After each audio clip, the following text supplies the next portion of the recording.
The bus ride takes 20 minutes up a narrow switchback road. And then you are there, Machu Picchu, the citadel.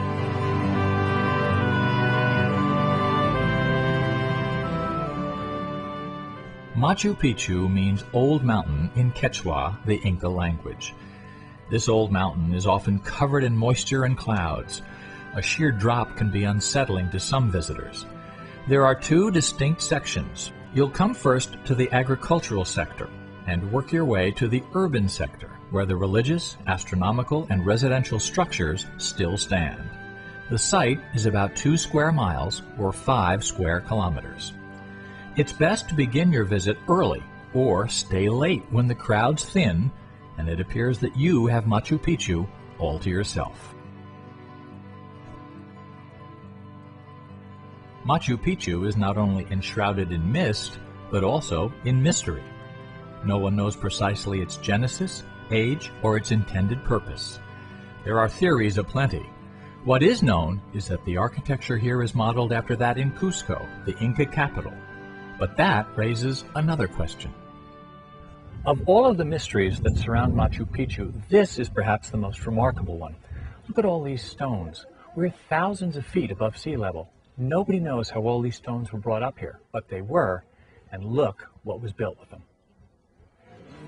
I'm a general contractor, and my first trade is stone masonry. And there's no way that with the tools that I have that I could get those rocks to fit so tight and to fit the blocks into those boulders where they have a boulder just sitting there and then they just build a wall around on top of the boulder and it's just perfectly molded in there. Just can't even put a piece of paper between there. Thought to have been built half a millennium ago, it was not discovered until July 24, 1911 by American Hiram Bingham. He was a graduate of Yale University in Connecticut and the head of Yale's expedition to Peru in that year. The world may never have even known about Machu Picchu except for the fact that in 1911, Hiram Bingham was camping along the river. He happened to meet a campesino, a local poor farmer. That man led him to the jungle-covered area we now know as Machu Picchu. The peasant, Melchor Arteaga, escorted Bingham up the steep slope covered with dense vegetation and eventually showed him the lost city. Bingham was actually looking for the ruins of Vilcabamba, some 60 miles or 100 kilometers from here. It was the last stronghold of the Incas as they were chased relentlessly by Spanish forces. The Spanish invaders apparently never knew this site existed because they had pursued the Incas in the opposite direction. Hiram Bingham returned to this spot in 1912, 14, and 15 with other scientists who drew maps and explored the site in detail. There are a few archaeologists who say they're not even sure the Incas knew of this place either, which raises still more questions. Who really lived here and why? Some speculate that Machu Picchu was built, inhabited, and abandoned all within the space of 100 years. Intertribal wars, epidemics, or something else may have led to its demise. From high atop the hill, visitors get a good view of the agricultural terraces, which provided food to inhabitants of the citadel. The terraces here, as at Chinchero, helped halt soil erosion. There are no water canals in this section of the complex. Rain was constant, and it watered the crops without the need for irrigation. But there are ruins of storerooms here that look similar to those at Ollantaytambo and Chinchero. The house of the terrace caretakers is near the agricultural fields. Archaeologists are not sure how many people lived here, perhaps up to 1,000, but they're confident Machu Picchu was self-sufficient. Moving to the residential region, there's a new phenomenon, stone stairways with 3,000 steps. There's a water system here, allowing inhabitants to bathe.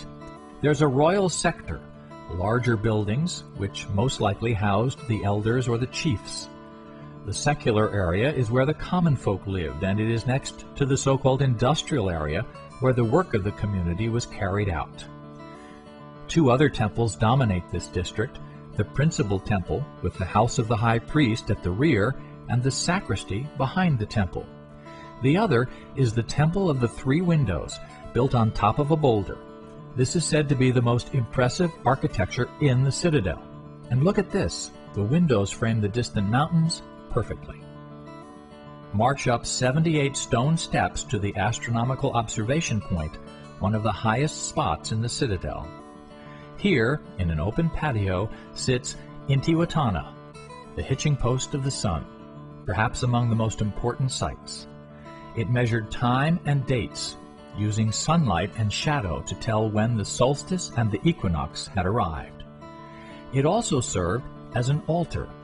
The name is Quechua. Inti means sun, Wata means year. Intihuatana. The stone seems to be properly aligned with the surrounding mountains in every direction. It was incredible. It's an incredible place. To imagine that people were able to construct what they constructed up on top of a mountain. One building is called the prison group. Even then, there were miscreants. They were kept in cells above and below ground until their debt to society at the citadel had been paid. Next door, an unusual stone carved like a bird's wing. Speaking of animals, there are two groups of critters which have the run of the place. Llamas, including the brand new white baby, and Goyeta de Rocas, the squirrel rabbits of the rocks. To really see the citadel, you need to go up, straight up. Huayna Picchu, which means the young mountain, is a towering granite peak at the edge of the ruins. This was the original Inca path, and it is very steep. Seasoned travelers who are fit and take their time should be able to master this mountain in about an hour or so. If you can't make that trek, there are two other smaller peaks, Huchu Picchu, which means the smallest, and Huaychu Picchu. This is obviously a popular place. In fact, some worry that the intense crowds are harming the ruins and could cause the citadel to fall right off the mountain peak. One study showed the soils at this site are shifting up to 1 centimeter every month. I think we should restrict the numbers that are allowed to come up. But people still come.